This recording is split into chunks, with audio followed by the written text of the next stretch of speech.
There's no feeling more intense than starting over. If you deleted your homework the day before it was due, as I have, or if you left your wallet at home and you have to go back after spending an hour in the commute. If you won some money at the casino and then put all your winnings on red but it came up black. If you got your best shirt dry cleaned before a wedding and then immediately dropped food on it. If you won an argument with a friend and then later discovered that they just returned to their original view. Starting over is harder than starting up. If you're not ready for that, like if you've already had a bad day, then what you're about to go through might be too much. Feel free to go away and come back. I'll be here.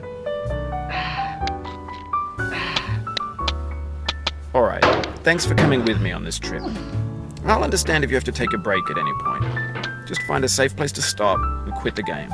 And don't worry, I'll save your progress, always, even your mistakes. This game is a homage to a free game that came out in 2002, titled Sexy Hiking. The author of that game was R.K.O, a mysterious Czech designer who was known at the time as the father of B games. And B games are rough assemblages of found objects. Designers slap them together very quickly and freely, and they're often too rough and unfriendly to gain much of a following. They're built more for the joy of building them than as polished products. In a certain way, Sexy Hiking is the perfect embodiment of a B game. It's built almost entirely out of found and recycled parts, and it's one of the most unusual and unfriendly games of its time. In it, your task is simply to drag yourself up a mountain with a hammer. And that act of climbing, in the digital world or in real life, has certain essential properties that give the game its flavor. No amount of forward progress is guaranteed. Some cliffs are too sheer or too slippery. And the player is constantly, unremittingly in danger of falling and losing everything. Anyway, when you start Sexy Hiking, you're standing next to this dead tree that blocks the way to the entire rest of the game. It might take you an hour to get over that tree, and a lot of people never got past it. You prod and poke at it, exploring the limits of your reach and your strength, trying to find a way up and over. And there's a sense of truth in that lack of compromise. Most obstacles in video game worlds are fake. You can be completely confident in your ability to get through them once you have the correct method or the correct equipment or just by spending enough time. In that sense, every pixelated obstacle in Sexy Hiking is real. The obstacles in Sexy Hiking are unyielding, and that makes the game uniquely frustrating. But I'm not sure R.K.O intended to make a frustrating game. The frustration is just essential to the act of climbing, and it's authentic to the process of building a game about climbing.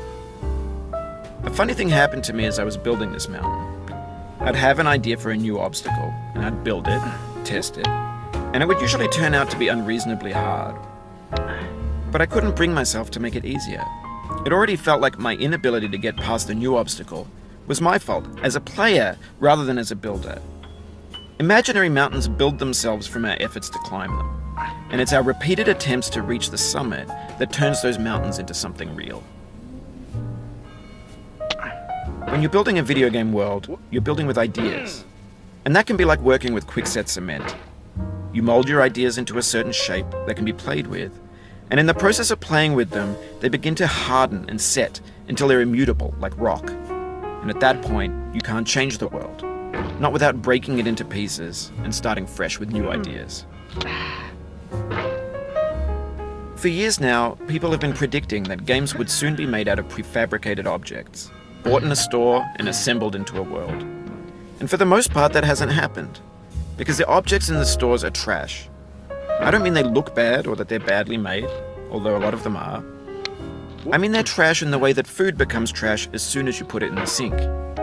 Things are made to be consumed and used in a certain context, and once the moment is gone, they transform into garbage.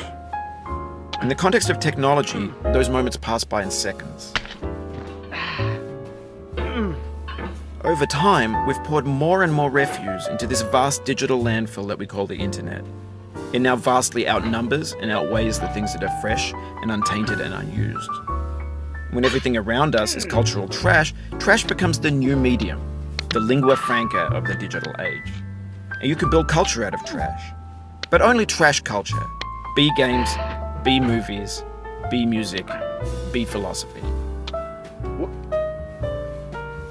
Maybe this is what digital culture is. A monstrous mountain of trash, the ash heap of creativity's fountain.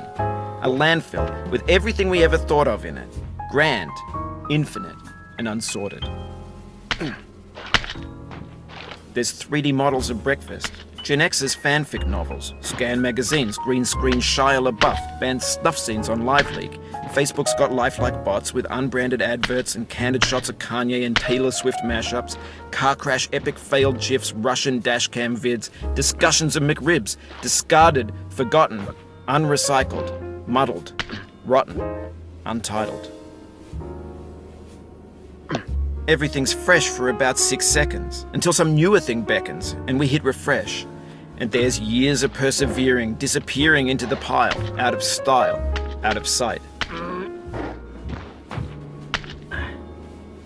In this context, it's tempting to make friendly content that's gentle, that lets you churn through it but not earn it. Why make something demanding if it just gets piled up in the landfill, filed in with the bland things? When games were new, they wanted a lot from you. Daunting you, taunting you, resetting and delaying you. Players played stoically. Now everyone's turned off by that. They want to burn through it quickly. A quick fix for the fickle, some tricks for the clicks of the feckless. But that's not you, you're an acrobat. You could swallow a baseball bat. Now I know, most likely you're watching this on YouTube or Twitch, while some dude with 10 million views does it for you, like a baby bird being fed chewed up food. That's culture too. But on the off chance that you're playing this, what I'm saying is, trash is disposable, but maybe it doesn't have to be approachable. What's the feeling like? Are you stressed? I guess you don't hate it if you got this far. Feeling frustrated? It's underrated. An orange is sweet, juicy fruit locked inside a bitter peel. That's not how I feel about a challenge. I only want the bitterness. It's coffee. It's grapefruit. It's licorice. It feels like we're closer now. Composer and climber, designer and user. You could have refused, but you didn't. There was something in you that was hidden, that chose to continue. It means a lot to me that you've come this far, endured this much. Every white